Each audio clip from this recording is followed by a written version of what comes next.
Halo Sobat Nolepers dimanapun kalian berada, saya Mike.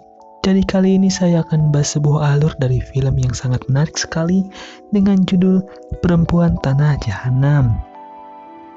Film ini mengisahkan tentang sebuah desa terkutuk di mana setiap bayi yang lahir di desa itu tidak memiliki kulit. Kira-kira apa penyebab desa itu terkutuk? Film ini dibintangi oleh artis-artis terkenal seperti Tara Basro yang juga membintangi film horor Pengabdi Setan, dan Aryo Bayu yang pastinya bakal menarik untuk disaksikan. Tanpa berlama-lama, langsung saja kita simak alur lengkapnya.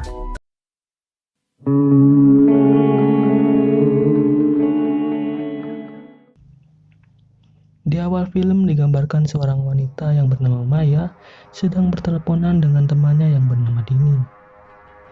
Mereka berdua bekerja sebagai penjaga tol dan ditempatkan di lokasi yang berbeda. Hingga tiba-tiba datanglah seorang pria menyeramkan menghampiri tempat Maya.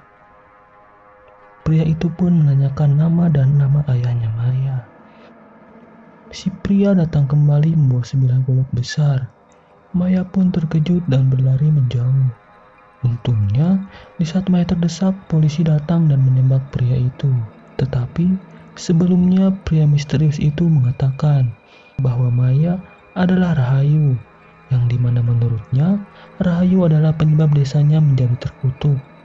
Setelah kejadian itu, Maya berinisiatif mencari informasi mengenai dirinya. Hingga ia pun menemukan sebuah foto dirinya saat masih umur 5 tahun. Di foto itu terlihat rumah besar serta foto dirinya. Dan di belakangnya tertulis nama Rahayu dan kedua orang tuanya. Maya pun menjadi semakin penasaran karena yang pria itu katakan memang benar, bahwa ia sebenarnya adalah Rahayu. Lalu Maya mengajak Dini untuk pergi ke desa itu. Singkat cerita, mereka berdua bergegas pergi dan sampailah di desa yang bernama Harjosari itu. Di tempat tersebut, ia kemudian mengunjungi rumah kepala desa setempat. Hingga datanglah seorang nenek-nenek yang diketahui adalah ibu dari kepala desa itu. Si nenek bertanya tentang tujuan mereka berdua datang ke Harjosari.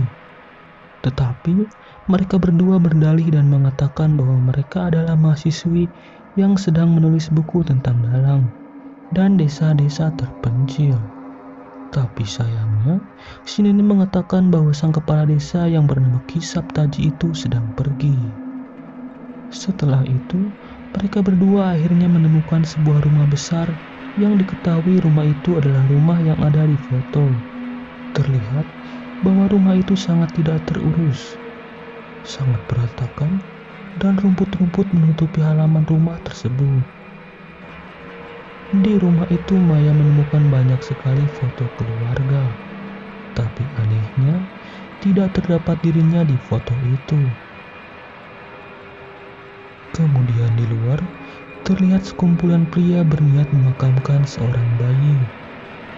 Lalu Maya dan Dini pergi ke pemakaman setempat untuk berdoa sejenak. Mereka kemudian terlihat heran karena pemakaman itu terdapat banyak sekali makam anak kecil. Keesokan harinya, terlihat sekumpulan pria berniat menguburkan seorang bayi lagi. Mereka berdua heran karena 2 hari terdapat 2 bayi yang meninggal. Setelah itu, mereka berdua datang ke pemakaman dan bertemu dengan kepala desa yang bernama Ki Saptaji. Ia mengatakan bahwa jika ingin bicara datang saja ke rumahnya. Kemudian mereka kembali. Terlihat Dini sangat ketakutan dengan warga desa setempat. Ia mengatakan bahwa mereka seperti ingin memakan dirinya. Dini pun pergi ke rumah untuk mandi, sedangkan Maya keluar untuk mencari makanan. Sementara itu, di rumah tersebut datanglah 2 orang pria. Mereka memperingati Dini untuk pergi dari rumah itu dan mengatakan bahwa rumah tersebut rumah tua, takutnya atapnya roboh. Selain itu, ia juga mengatakan bahwa rumah itu adalah rumah seseorang yang tinggal di kota bernama Rahayu. Setelah itu, Dini langsung mengaku bahwa dirinya adalah Rahayu. Mendengar hal itu, mereka berdua terkejut dan mengatakan jika ingin mengurus surat-surat rumah itu, bisa mereka antar ke rumah kepala desa. Kemudian, mereka berdua mengantar Dini ke tempat Kisap Taji. Dini bingung karena ia malah diantar ke sebuah tempat sepi. Dan ternyata mereka berdua malah mengeluarkan sebilah pisau. Dini pun berlari ketakutan. Tak berapa lama, ia terjatuh karena menginjak dahan pohon. Lalu, kedua pria itu memukul kepala Dini dengan batu hingga pingsan. Singkat cerita, Dini pun digantung. Terlihat ia meronta-ronta minta tolong. Kemudian, si nenek yang diketahui ibu dari Kisap Taji datang dan langsung menggorok leher Dini dan mengambil kulitnya. Setelah itu, si nenek langsung mengeringkan kulit Dini. Sementara itu, Maya terlihat khawatir dan kebingungan mengenai keberadaan temannya itu. Hingga datanglah seorang hantu anak kecil yang mengajak Maya untuk melihat seseorang yang sedang melahirkan. Bayi tersebut pun lahir, dan ternyata bayinya tidak memiliki kulit sama sekali.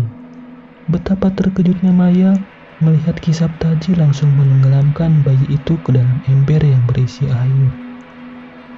Singkat cerita, Maya bertemu dengan wanita penjaga warung yang bernama Ratih.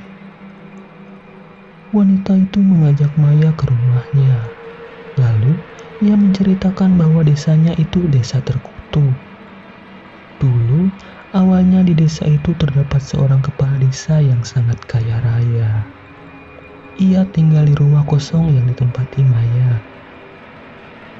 Dan ia memiliki anak yang bernama Ki Dono Wongso.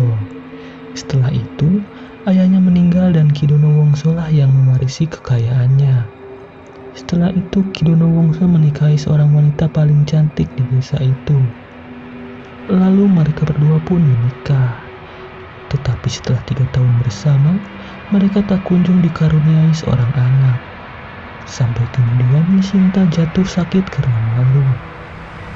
Sampai kemudian 5 tahun setelahnya, Sinta hamil dan Ki Dono Wongso selalu ngedalang setiap hari Minggu sampai suntuk. Tetapi setelah lahir, ternyata bayi itu terlahir tanpa kulit. Setelah itu, Ki Dono Wongso sudah tidak bergaul dengan penduduk setempat.